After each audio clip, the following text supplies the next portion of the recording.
जिन दोनों हैवानों को आप अपनी स्क्रीन पर देख रहे हैं, राहुल सनोफ पोप सिंह और बाबू सनोफ अशोक, दोनों ही उत्तर प्रदेश के रहने वाले हैं। यही है 31 साल के अरीब के कातिल। इन्हीं दोनों हैवानों ने मिलकर अरीब का कत्ल किया है। जंगल में रेलवे लाइन सेक्टर 60 के पास फरीदाबाद के आदर्श नगर इलाके में ले जाकर अरीब को बहला फुसलाकर उसकी गर्दन पर, क्योंकि अरीब स्कूटी पर था, उसकी सबसे आगे पहले छुरी से हमला किया और उसके बाद अरीब को बेरहमी से इन लोगों ने चाकुओं से और पत्थरों से मार डाला। 10 मार्च को अरीब का शव जंगलों से बरामद हुआ और उसके बाद पोस्टमार्टम के लिए फरीदाबाद के सिविल हॉस्पिटल में भेजा गया। लेकिन आज भी उसका पोस्टमार्टम इसलिए नहीं हुआ क्योंकि इसका पोस्टमार्टम एक पूरा बोर्ड जो है कमेटी डॉक्टर्स की वो करेगी और तमाम जांच के जो पहलू हैं वो निकलकर सामने आएगी। वहीं फरीदाबाद पुलिस ने इस मामले में हत्या का मुकदमा और साथ में कॉमन इंटेंशन के एक से ज़्यादा लोगों ने इस मामले को, अपराध को जो है वो अंजाम दिया है और सबूत मिटाने की धाराओं में मुकदमा दर्ज किया है। वहीं इसमें लूटपाट का भी मामला दर्ज होना चाहिए था। आगे देखिए क्या कुछ। 31 साल के अरीब की जो हत्याकांड का मामला हरियाणा बल्लभगढ़ से निकलकर सामने आया था। मैं इस वक्त आज सुबह से ही हरियाणा बल्लभगढ़ पहुंचा हुआ हूं। आज अरीब का पोस्टमार्टम किया जाना था, लेकिन किन्हीं कारणों से और कानूनी वजूहात की वजह से पोस्टमार्टम, कुछ डॉक्यूमेंटेशन की वजह से जो पुलिस ने बताया, या फिर जब तमाम कागजात का वक्त पूरा हुआ तो मॉर्चरी का, डॉक्टर्स का टाइम यहाँ नहीं था, जिसकी वजह से पोस्टमार्टम नहीं हुआ है। मेरे साथ दिल्ली स्टोरीज से मोहम्मद सुभान और पूरा परिवार यहाँ मौजूद है। दिल्ली पुलिस भी यहाँ मौके पर मौजूद है। लेकिन आज अरीब का पोस्टमार्टम नहीं हो पाया है और अब कल पोस्टमार्टम होने के बाद जो है वो अरीब की बॉडी परिवार वालों के हवाले जो है वो की जाएगी।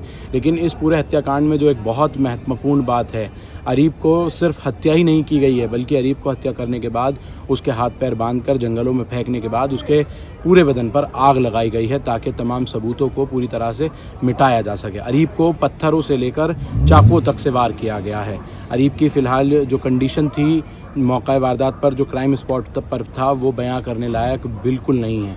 अमर उजाला की वो खबर मैंने आपको बताई थी और तमाम लोकल पत्रकारों से यहाँ बातचीत होने के बाद भी मालूम हुआ कि अरीब की जो बॉडी थी पूरी तरह से डिकम्पोज होनी शुरू हो गई थी। लेकिन फ़िलहाल जो कंडीशन है अरीब की वो बहुत ज़्यादा, मैं उसको बयां नहीं कर सकता। और किस जो है हैवानियत के साथ इस कत्ल को अंजाम दिया गया है, उसकी जितनी मजम्मत नहीं बल्कि तमाम हैवानियत की हदें पार की गई हैं। यहाँ तक कि जिस तरह से बॉडी को जलाया गया है वो अपने आप में बहुत अहम है। हमने यहाँ दिल्ली पुलिस के साथ मिलकर हरियाणा पुलिस से जो तमाम और कई एंगलों से आरोपी कौन कौन शामिल हैं, 2 गिरफ्तारियाँ इसमें हुई हैं, जिसका नाम राहुल है, एक राहुल प्रजापति और एक दूसरा बाबू है। इन दोनों को दिल्ली पुलिस ने गिरफ्तार किया है। अब देखना होगा कि आखिर कौन कौन इस मामले में, हरियाणा पुलिस इसमें क्या और खुलासे अब करेगी। दिल्ली के रहने वाले था, चांदनी महल थाना में उनका छुट्टी की रिपोर्ट दर्ज हुई थी। जब इसके लास्ट कॉन्टैक्ट के साथ बुलाकर दिल्ली पुलिस ने पूछताछ की तो उसने ये माना कि उसने तो उसको निशानदेही कराने के लिए वो यहाँ हमारे सेक्टर 60-61 में आए थे। वो उनकी जो कंप्लेंट पे हमने एफआईआर दर्ज किया BNS की सेक्शन 238 में और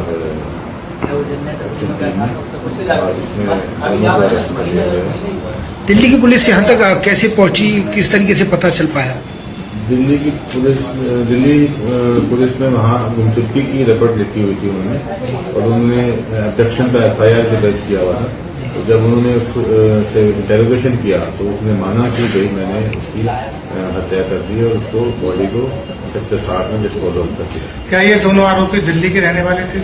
आरोपी दोनों जो है वो हाथरस यूपी साइड के रहने वाले हैं और यहाँ संजय कॉलोनी में स्क्रैप का काम करते थे। और जो जिसकी हत्या की है मोहम्मद आबिद, इसके साथ स्क्रैप का काम किया करते थे। और जब उन्होंने देखा कि इसके पास काफी धनराशि होती है, कैश होता है, तो उनके मन में लालच आ गया और उसकी हत्या कर दी। और इसके पास जो 1 लाख रुपए थे वो उन्होंने उससे। सर, पूछताछ में अगर पता चला हुई हत्या कब की थी और जो इसकी डेड बॉडी है ये कब लाए? ये 5 तारीख की बात है। 5 से इसको बुलाना शुरू हो गया तो 7 तारीख को उसकी हत्या की है। मृतक की बात की जाए तो कितनी उम्र मृतक की थी?